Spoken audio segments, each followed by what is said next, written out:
नमस्कार दोस्तों।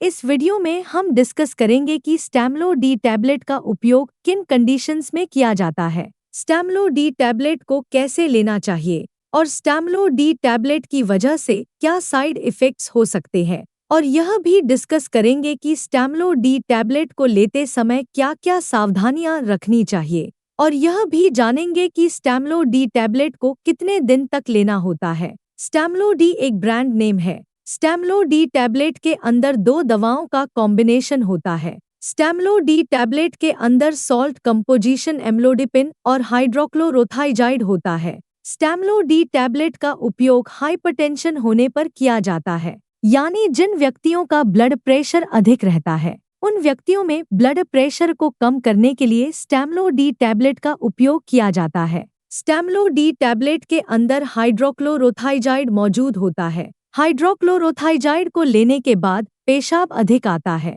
हाइड्रोक्लोरोथाइजाइड blood pressure को कम करने के साथ साथ शरीर से एक्स्ट्रा नमक और पानी को बाहर निकालता है और शरीर की सूजन को कम करता है, क्योंकि किडनी या दिल की बीमारी से पीड़ित व्यक्तियों के हाथों, पैरों या शरीर के अन्य हिस्सों में सूजन हो सकती है। स्टैमलो डी टैबलेट ब्लड प्रेशर को कम करती है और दिल का दौरा पड़ने का और लकवा लगने के जोखिम को कम करती है, क्योंकि लंबे समय तक ब्लड प्रेशर अधिक रहने की वजह से किडनी फेलियर, हार्ट फेलियर, दिल का दौरा पड़ने का और लकवा लगने का जोखिम अधिक हो जाता है। इसके अलावा लंबे समय तक ब्लड प्रेशर अधिक रहने की वजह से आंखों की ब्लड वेसल भी डैमेज हो सकती है और आंखों की देखने की दृष्टि कम हो सकती है। एक नॉर्मल व्यक्ति का ब्लड प्रेशर 120/80 होता है। अगर किसी व्यक्ति का सिस्टोलिक ब्लड प्रेशर यानी ऊपर वाला ब्लड प्रेशर 140 से ज्यादा और डायस्टोलिक ब्लड प्रेशर यानी नीचे वाला ब्लड प्रेशर 90 से ज्यादा है,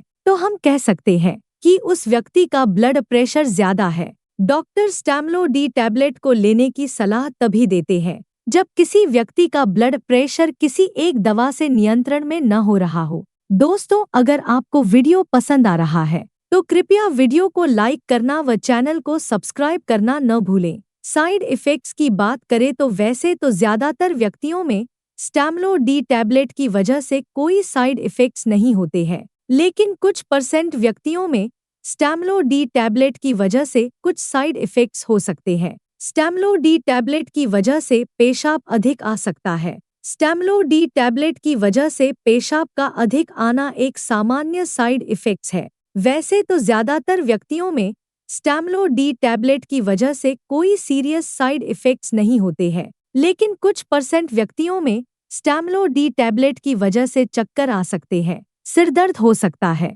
कानों में कुछ बजने की आवाज आना और आंखों में धुंधलापन हो सकता है। इसके अलावा स्टैमलो डी टैबलेट की वजह से नींद अधिक आना, पेट में बेचैनी होना, दस्त होना और शरीर में कमजोरी हो सकती है। स्टैमलो डी टैबलेट की वजह से शरीर में पानी की कमी हो सकती है और शरीर में इलेक्ट्रोलाइट्स का संतुलन बिगड़ सकता है। इलेक्ट्रोलाइट्स जैसे सोडियम, पोटेशियम और कैल्शियम का संतुलन बिगड़ सकता है। अगर आपको स्टैमलो डी टैबलेट को लेने के बाद शरीर में बहुत ज्यादा कमजोरी, चक्कर आना, मांसपेशियों में ऐंठन, उल्टी आने का मन होना और मुंह में सूखापन होता है, तो आपको तुरंत ही डॉक्टर से परामर्श लेना चाहिए। स्टैमलो डी टैबलेट की वजह से शरीर में पानी की कमी बहुत ज्यादा हो सकती है। इसके अलावा स्टैमलो डी टैबलेट की वजह से ब्लड प्रेशर बहुत ज्यादा कम भी हो सकता है। स्टैमलो डी टैबलेट की वजह से ये साइड इफ़ेक्ट्स सभी व्यक्तियों में नहीं होते हैं,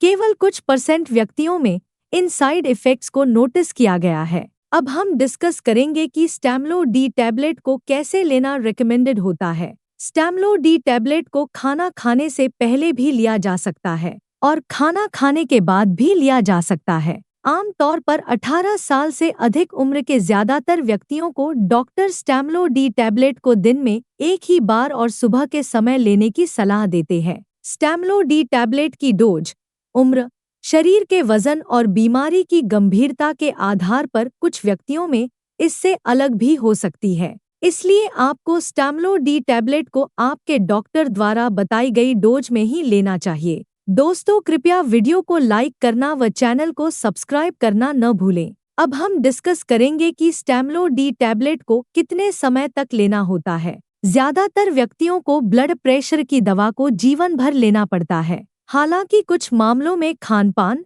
एक्सरसाइज, वजन नियंत्रण और लाइफस्टाइल में सुधार करके कुछ व्यक्तियों को डॉक्टर की सलाह से दवा कम या बंद करने की अनुमति मिल सकती है। लेकिन दवा को अचानक बंद करने से ब्लड प्रेशर बढ़ सकता है, इसलिए डॉक्टर की सलाह के बिना आपको स्टैमलो डी टैबलेट को लेना बंद नहीं करना चाहिए। अब हम डिस्कस करेंगे कि स्टैमलो डी टैबलेट को लेते समय क्या-क्या सावधानियां रखनी चाहिए। स्टैमलो डी टैबलेट को शाम के 4 बजे के बाद लेना रिकमेंडेड नहीं होता है, क्योंकि स्टैमलो डी टैबलेट को लेने के बाद पेशाब अधिक आता है। अगर आप स्टैमलो डी टैबलेट को शाम के समय लेते हैं, तो आपको नाइट में बार-बार पेशाब के लिए जाना पड़ सकता है। अगर किसी व्यक्ति को पेशाब नहीं आ रहा है या जिन व्यक्तियों में प्रोस्टेट का साइज बढ़ने की वजह से पेशाब कम आ रहा है, ऐसे व्यक्तियों के लिए स्टैमलो डी टैबलेट का सेवन करना रिकमेंडेड नहीं है और ऐसे व्यक्तियों को डॉक्टर की सलाह के बिना स्टैमलो डी टैबलेट को नहीं लेना चाहिए।